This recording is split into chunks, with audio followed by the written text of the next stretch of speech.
Tout est mathématique. Tout est question de logique. Alors, soyons logiques. Le Dieu de la Bible, pour moi, vraiment, c'est un Dieu mystérieux, bizarre.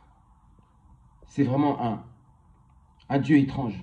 Un Dieu dans lequel moi je ne crois pas du tout. Déjà, ses écrits, j'ai du mal à croire à ses écrits. Vous savez pourquoi? Déjà, une chose. Admettons que Adam et Ève soient des Israéliens que vous voyez là aujourd'hui, là. Parce que c'est eux qui se prétendent être le peuple élu de Dieu. Ils prétendent que Adam et Ève étaient des Israéliens, des Juifs que nous voyons actuellement dans notre monde,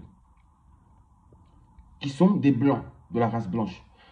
Alors je pose la question, si Adam et Ève étaient des Israéliens, étaient de la race blanche, dites-moi comment est apparue la race noire sur la terre. Comment est apparu l'homme noir de la surface de la terre?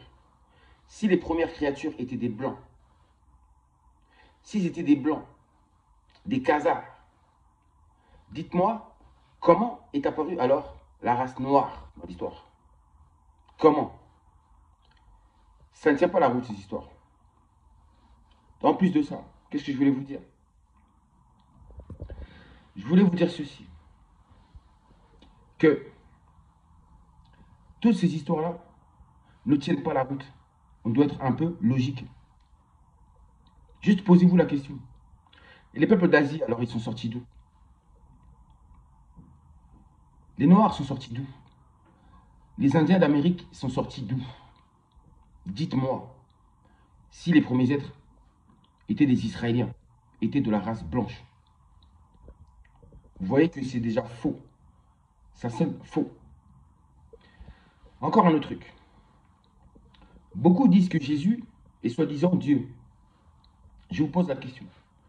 Comment se fait-il que si Jésus est Dieu, comment se fait-il que dans les écrits on dit que Jésus priait beaucoup vers son Père? Que Jésus priait Dieu. S'il priait Dieu, alors comment voulez-vous que Jésus soit Dieu si lui-même prie Dieu? Si lui-même prie Dieu le Père, comment il peut-il être Dieu?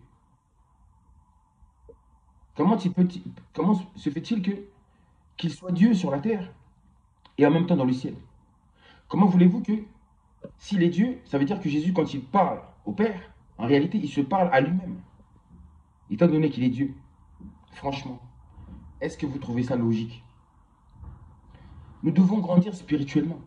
Spirituellement, ça veut seulement dire que nous devenions plus intelligents, que nous utilisions mieux notre cerveau, c'est-à-dire d'utiliser le potentiel maximum de notre cerveau pour pouvoir réfléchir correctement, analyser correctement.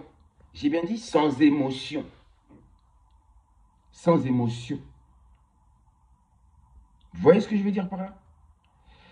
Le Dieu de la Bible, c'est un Dieu qui juge.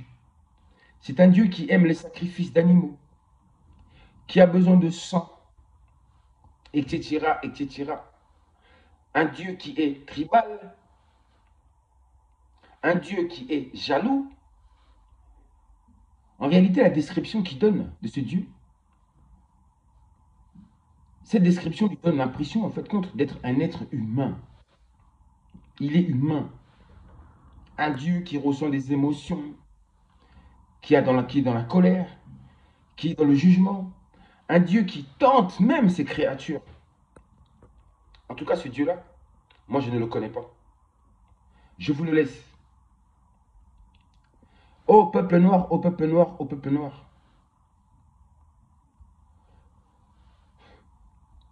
Ces religions-là, qu'on a importées chez toi, peuple noir, elles avaient déjà fait causer beaucoup de dégâts déjà en Occident. Ces religions ont fait du mal en premier lieu à la race blanche déjà. Ils ont fait du mal à la race blanche à travers ces religions-là. Et ensuite, ils ont ramené ces religions-là en Afrique, sur la terre des Noirs. Et ça a fait des ravages, comme ça l'avait fait en Occident. Il y avait des Blancs qui ne croyaient pas à ça du tout. Ils avaient d'autres croyances. Les anciens Blancs, les anciens Gaulois. Ils avaient un contact, un lien avec la nature.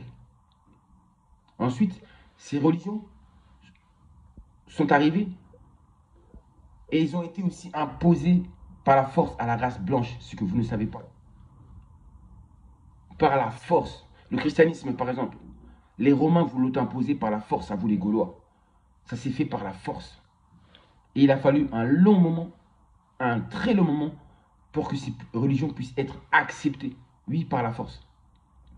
Une fois qu'ils avaient fait cela, ils avaient expérimenté cela, ils sont venus ensuite l'expérimenter en Afrique, sur la terre des Noirs. Et nous, les Noirs aussi, on s'est fait avoir. Donc, posez-vous des questions quand vous lisez ces livres-là. Essayez de comprendre, essayez de trouver ce qui ne colle pas. Parce qu'il y a des choses qui ne collent pas, mais vous ne les trouvez pas parce que vous n'avez plus la capacité de réflexion. Vous n'arrivez plus à réfléchir. Donc, moi, je vous ai juste posé la question. Hein. J'ai bien dit, si Adam et Ève, c'était des blancs, d'où sont surgis, ou je vais dire plutôt d'où sont sortis les noirs. Les noirs sont sortis d'où? Comment ça s'est fait? Expliquez-nous comment ça s'est fait. Ce passage-là de la race blanche pour obtenir la race noire. C'est pas logique. Ce n'est pas logique. Et aussi, les gens, quand ils disent le berceau de l'humanité, quand ils pensent que le berceau de l'humanité, alors selon eux, les blancs, les arabes et les noirs auraient vécu là-bas en Afrique ensemble. C'est faux. L'Afrique, c'est uniquement la terre des noirs. L'Europe, c'est la terre des blancs. L'Asie, c'est la terre des jaunes. L'Amérique, à la base, c'était la terre des Indiens, des Amérindiens. Tout était bien fait. Chaque peuple sur sa terre est dans son environnement. Donc, l'explication qui est donnée dans cette Bible ou dans la Torah, c'est complètement faux. En plus, dans le jardin d'Éden, après que Adam et Ève aient péché, il est écrit que Dieu est venu. Il a parlé à haute voix. Il a parlé à Adam et Ève. Moïse, de la même manière, Dieu lui a parlé. On voit que dans la Bible, certains prophètes ont entendu de la voix de Dieu. Dieu leur a parlé directement.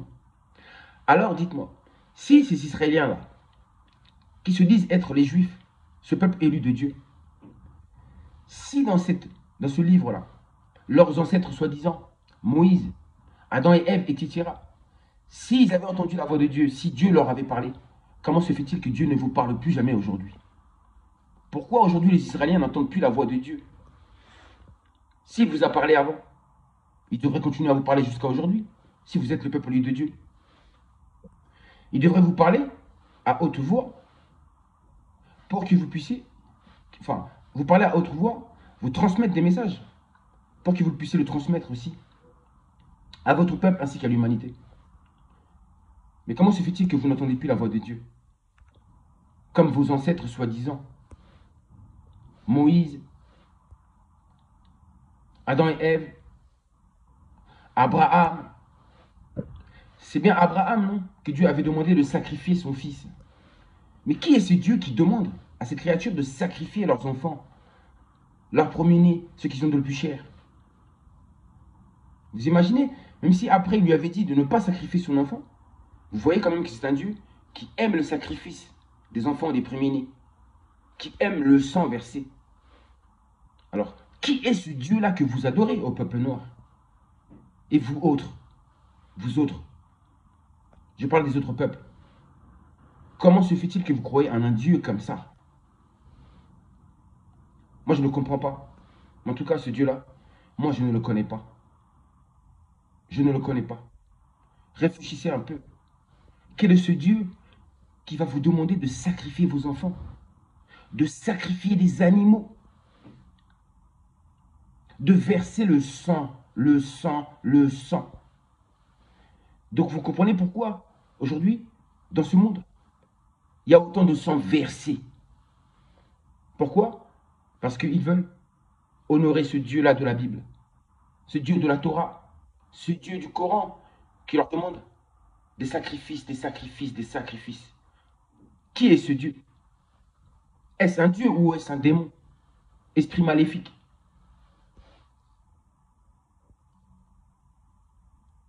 Ce n'est pas la source dont il s'agit. Non. Vous mélangez tout. Votre Dieu, c'est un faux Dieu. Ce n'est pas le véritable. Ce n'est pas la source. Ce n'est pas l'énergie primordiale.